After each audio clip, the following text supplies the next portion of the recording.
سلام، به یه اپیزود دیگه از میانای خیلی خوش اومدید. اول از همه من از زن معذرت خواهی کنم بابت صدام. من از زن مریض شدم و اینکه اولین اپیزودیه که من این دفترچه رو باز نکردم و توی سناریو رو بر نداشتم و قراره که یه ذره خودمونی فقط صحبت کنیم. در واقع یه سری اتفاق افتاده، نزدیک تولدمه. یا مرسی، ممنون، میدونم، قربونتون برم، بوس محمد. نزدیک تولدم و خب تولد کلا هر سال من تولدم یه حس بدی بهم دست میده. میدونم خیلی ها این شکلی هستیم که افسردگی تولد بهش میگن اصلا، و مثلا این شکلیه که خب این افسردگی تولد صرفا به خاطر اینه که آدما ببخشید زن کلمات هنوز دستم نیومده، آدما صرفا بی‌حوصله میشن، خودشون بعدشون میاد، یه سری به خاطر اینکه دارن پیر میشن، یه سری به خاطر اینکه تو اون سال هیچ کاری نکردن، یه سری هم صرفا حس بدی که از به دنیا اومدن خودشون دارن که به خاطر افسردگی شدیده. ولی در کل من جزء کدوم دستم؟ من هم جزء هر سه تا دستم، هم جزء هیچ کدوم نیستم. در واقع مامو دید انصاف کردم، قابل کنم خیلی قشنگش احساس میکنم. الان ذره شبیه ادنا نشدم توی شگفت انگیزان، یه سر احساس میکنم شبیه ادنا شده، ادنا مود و بلا. یه سر احساس میکنم شبیه ادنا شدم، ولی خب میذاریم کناری دارم. آره داشتم میگفتم من جزو هر سه دسته هستم و جزو هیچ کدوم نیستم. در سهالت من بیشتر از این عصبی میشم که یه سال دیگه من بزرگتر شدم و خب من هرچی بزرگتر میشم خب سنی ذره ریسکی‌تر و جدی‌تر میشه و مثلا احساس میکنم که هیچ کاری نکردم. حالا شاید اصلا دستاورده اون سالم مثلا خیلی خفن باشه، اصلا کاری به اون ندارم، یه حسه که تو درونم میاد جوشه، من فکر میکنم که من دیگه هیچ کاری نکردم و خب آره این خیلی میره رو مخم. الان یه ذره دیگه تولدمه و من فکر میکردم که قراره مهمونی داشته باشم. به یه سری از دوستان گفته بودم، البته دوستان خیلی کمی، و فکر میکردم که اوکی من الان دیگه تولدم مثلا قرار بگیرم و اینا، تا اینکه مامانم یهو گفتش نه و من این شکلی بودم که من یه قرار نبود، میدونی، تو سر من بسته شده بود. حالا مشکل منه ها، اصلا کاری به این ندارم، تو سر من بسته شده بود که این اینجوریه.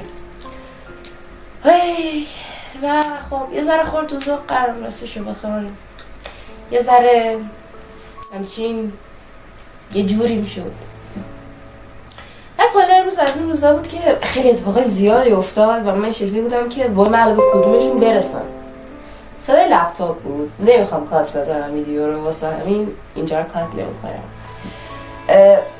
داشتم فکر می‌کردم که من به کدوم یکی از اینا برسم، من چیکار کنم و اینا، و انقدر سرم در میگرد که تو این ویدیو رو هم میخواستم نگیرم و بندازم مثلا یه هفته عقب‌تر و به هفته بعد بیام بگم ببخشید یه هفته ویدیو نذاشتیم. ولی گفتم چون اول کارمه یه ذره ضایع است از همین اول بخوام خالی کنم و به هزار بدبختی که بود با چت جی پی تی صحبت کردم، گفتم که هی من این شکلیم، اونم گفت 10 دقیقه چشاتو ببند، منم 3 دقیقه گوشمو گذاشتم رو ASMR، داشتم گوشم بخش همینجوری دراز کشیدم به صف نگاه کردم، چشم انقدر مغزم پر بود چشم نمیتونستم ببندم و من حتی ناهارم نخوردم بخاطر اینکه انقدر ذهنم قاراش میش بود که اینجوری بودم که من اصلا کوفت بخورم نمیخوام، هیچی نمیخوام. بعد خلاصه براتون بگم که به بدبختی پا شدم و موتیویشنم جمع کردم، سعی کردم تمام تلاشم بکنم و چه خیرکوش خودم بلند کردم، خیرکش کردم خودم اینجوری بلند کردم، یه ذره به سر صورتم رسیدم و باشتم نشستم جلوی دوربین. به هیچی هم فکر نکردم حقیقتا هیچی بگم تو این اپیزود. در واقع هم که نشستم گفتم بذار اصلا راجع به این صحبت کنم که چه اتفاقی داره میفته، چون من معمولا قبلش از تو این دفتر اون اپیزودی که میخواستم و میبینم پیدا میکنم و مثلا مینویسم یا عروش ذره تمرین میکنم و ویدیو رو میگیرم. بعد خلاصه این ویدیو خیلی رندومه، اگه انتظاری مطلب مفید داشتین از من عذر میخوام. البته مطلب مفیدش اینه که دیسیپلین داشته باشید، هر موقع احساس کردی کاری نمیتونید انجام بدیم کار رو حتی به شکل بد انجامش بدیم. نکته مهم این ویدیو میتونه این باشه. ولی خب بر من شکلی بود دیگه و جالبه وقتی زندگی آدم رو بدونیم. البته مثلا زندگی من امروز واقعا در هم بود. تو مدرسه چند تا اتفاق افتاد.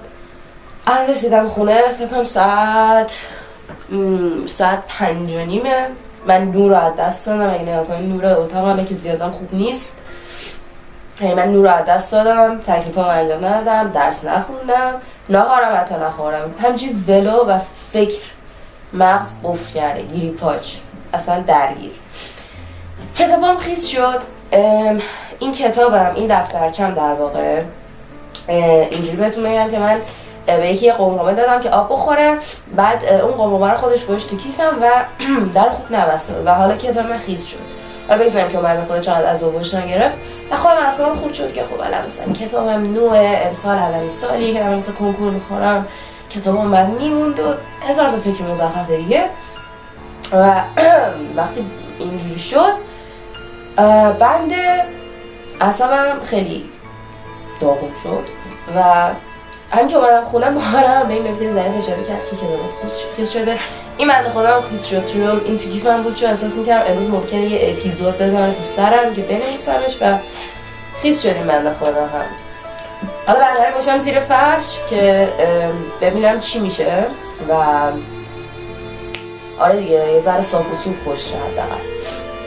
در کل anyway خواستم با تو یه ذره صحبت کرده باشم، یه ذره درد و دل کرده باشم و اینا دیگه. چی براتون بگم دیگه؟ آره خلاصه تولد که وقتی نزدیک میشه خیلی طبیعیه که ما حسای بدی داشته باشیم. خیلی هم حسای خیلی فوق‌العاده خوبی دارم. مثلا یکی دوست دختر کوروش وانتوس هست، اون هلیا، نمیدونم نیکنیمش چی بود راستش رو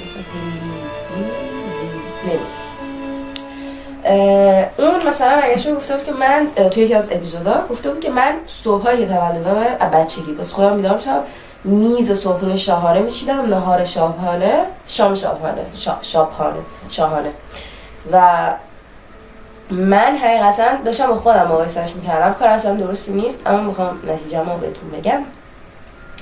من داشتم میگفتم که من پارسال به جز روز قبل تولدم که دوستان مثلا سورپرایزم کردن و جز یکی از بهترینا شد تو ذهنم، روز تولدم رفتم باشگاه و کل راه برگشت رو من پیاده برمیگردم گریه کردم.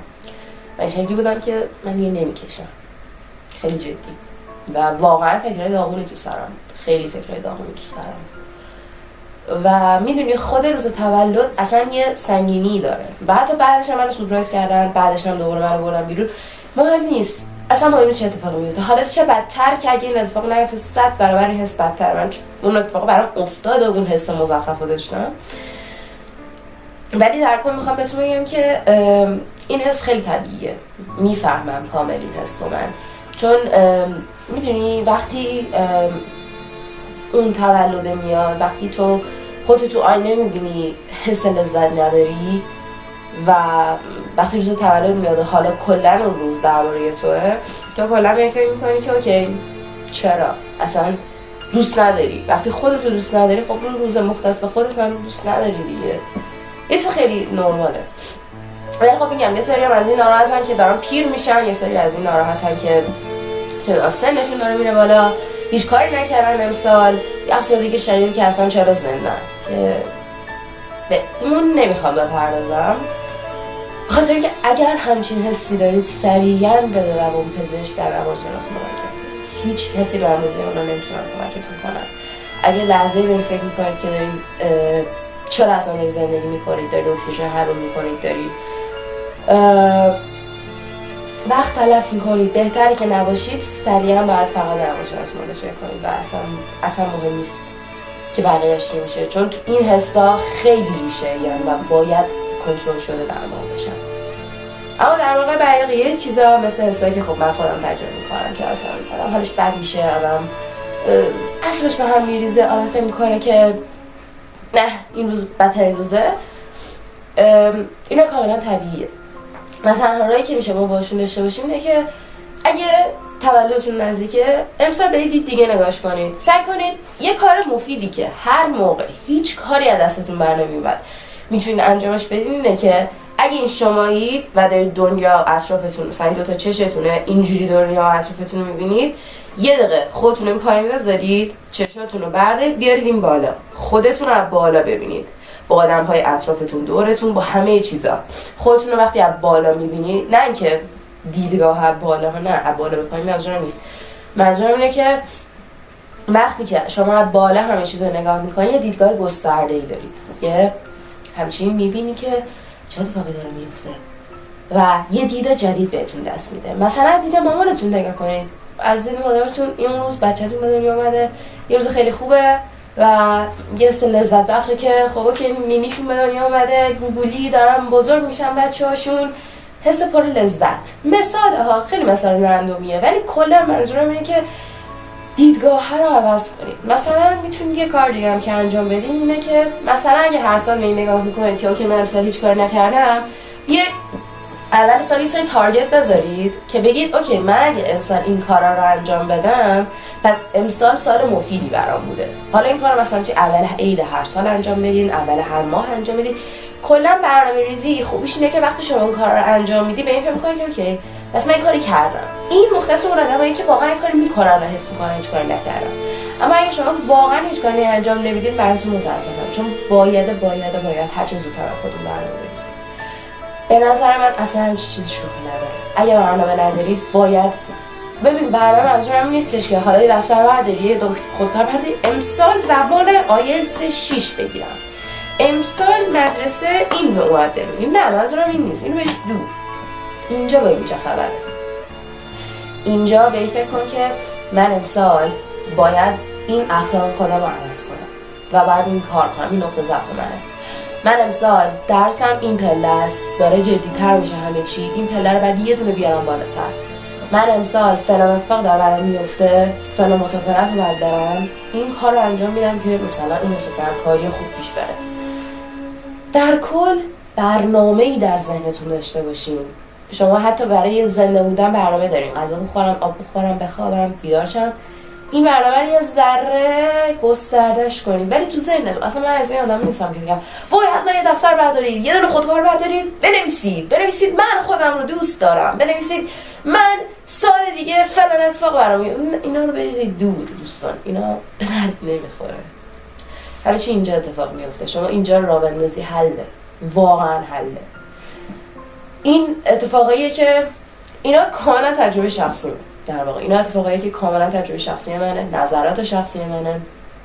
امیدوارم که بهتون کمک کنه، امیدوارم که بهتون کمک کرده باشه تا اینجا و امیدوارم که دوست داشته باشین این اپیزود رو، چون این اپیزود خیلی ریسکیه. من همینجوری نشستم جلوی دوربین و اینجوری بودم که بذار این سری بدون یه دید مشخص، بدون یه چیزی بشینیم راجبش صحبت کنیم.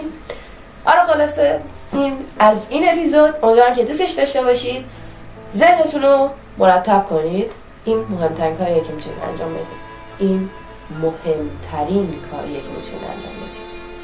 خیلی خیلی دوستتون دارم. تا یه اپیزود دیگه میبینمتون. فعلا